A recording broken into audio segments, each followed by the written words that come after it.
The next consistent problem I see with high income earners trying to dig their way out of this consumer debt hole is a lack of knowledge of their subscription payments. Every single year, I go through our credit card statements and I mark out the auto pay subscriptions that we've signed up for. And every single year, I find something that my wife has signed up for not knowing that I had it, or I signed up for not knowing that she had it. You just don't know until you have an idea of what you're paying for without realizing it. Because the human brain has an incredible capacity to put out of sight things out of mind, and subscriptions are a big red flag that can get out of control. We'll put in the show notes a number of resources that will do this for you. They will go through your bank statements and your credit card statements, and they will identify your subscription payments to make sure that you have an idea on what you're paying for unknowingly. And that brings me to my last point, and this is something that I suffer from as well. As a matter of fact, every single thing we're talking about is something that at some point in time I've had to deal with in my own finances. And that is recognizing the fact that the more money you make, the less value you place on a single dollar.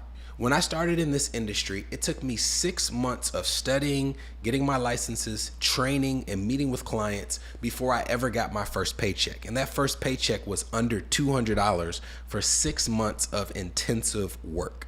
Now, at that point in time, when I got that $200 check, if I went to the grocery store and decided to spend $100, you better believe before I went to check out, I would have evaluated every single thing in that cart to make sure I really needed it before I went home.